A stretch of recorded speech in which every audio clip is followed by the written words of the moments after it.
We are now at episode 6 of the 47 Chevy pickup truck, the build. And as you guys saw in the previous video, if you watched it in episode 5, we just got through soldering the front quarter panel on the driver's side. So everything is smooth. Now there's time for me to start doing the body work. And as you guys notice, I like to work my way around the vehicle, so that way I want to backtrack whenever I get something completed and done. So at this in this stage of the project that where we're at, I will start doing the body work on the quarter panel, and then I'll work my way over and I'll start smoothing out the dash. The dash, it used to have like a radio spot. I always like to make a smooth area for my dash, and then I'll also start doing like the kick panels and the floor panels. And hopefully in this video we'll also get into the front of the truck, where the firewall, I will actually smooth out that firewall, because unfortunately putting the LS motor in this truck, I don't need all the extra hose and the wiring going through the firewall. So you'll see me actually smoothing out the dash, smoothing out the firewall, and also starting on the kick panels as well. So, alright guys, I'm going to do a quick voiceover. I do not have a lot of video for this part of the video here. But as you see, I'm working on the firewall now. I basically welded up a plate where the old heater core went, and I pretty much smoothed that out there. That's from the inside of the cab. As you see, all the hose in the firewall, I basically welded them up. And now I'm actually putting my Bondo and smoothing everything out, repeating the process over to try to get it smooth like I like.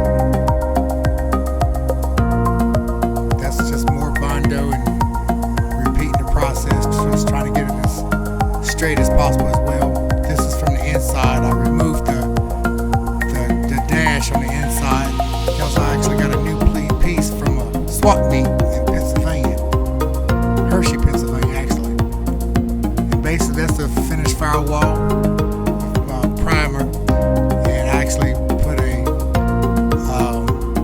epoxy coat on there because I knew it was going to be a while before I get back to it. It turned out pretty good.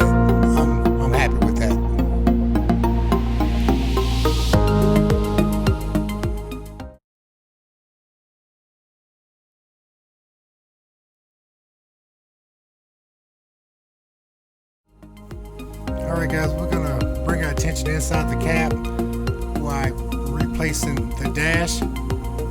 Found this dash at a swap meet, and I replaced it with the old one. The old one was pretty beat up, as you saw in the previous videos and clips. Basically what I'm doing is just smoothing out the dash. I basically took out that radio plate there and I smoothed it in. I welded a new plate in there and did all my body work over it. You can see up there where I've got my wheels that I will go back and smooth all of those wheels out. You won't even be able to tell that it's a different dash in there. Overall, I think this dash turned out really well. Everything lined up pretty good, so therefore I know I got my kick panels and my window pillars lined up in the right place, because I didn't have any problems with this. And as you see, it looked like it turned out really well. I'm very happy with this.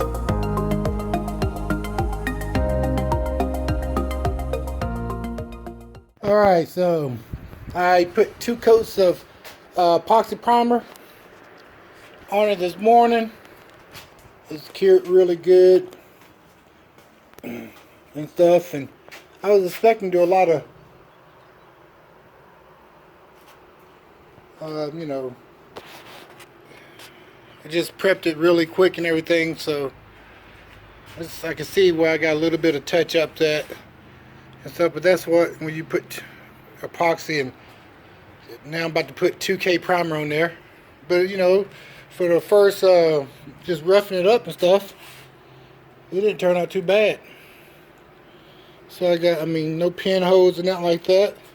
See, while I smoothed the firewall, it turned out really well. I'm very happy with that. Very happy. Smooth that out a little bit better. See that there? But that's saying that.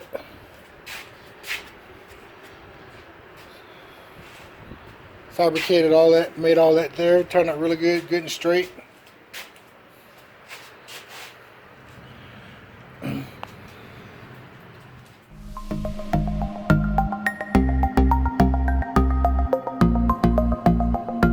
Alright guys, we're about to start on the floor pans here. I got the front two floor pans out of LMC truck.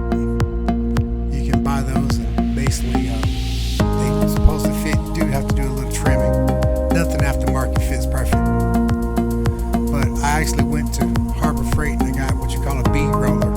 And I think it was only like $59. And that's what I made my rear floor pans with. I actually took out the old floor pans. You see they're pretty beat up, and I measured them the best I could to make my own floor pans. And I put those rear floor pans into two pieces. And you put those beads in them, they make them real rigid and strong.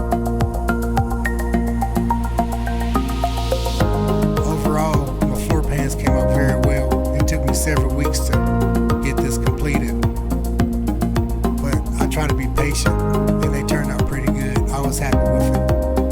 Hey, you guys, write a comment below. Let me know what you guys think about these floor pans. How they turn out.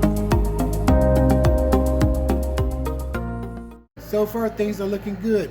As you saw, that I've actually got to the point that I've smoothed out the firewall. It is looking pretty good. I think I've done a pretty decent job on it. So now we're basically just gonna finish up with what we got as far as body work. I got the primer down, and like I said, it's not going to take long for me to do the body work and for me to spray, because I am trying to leave it that original patina. And unfortunately, I'm going to have to try to match it up in what they normally call it as faux tina. You got a good cigar and a fast rod, smoke them if you got them.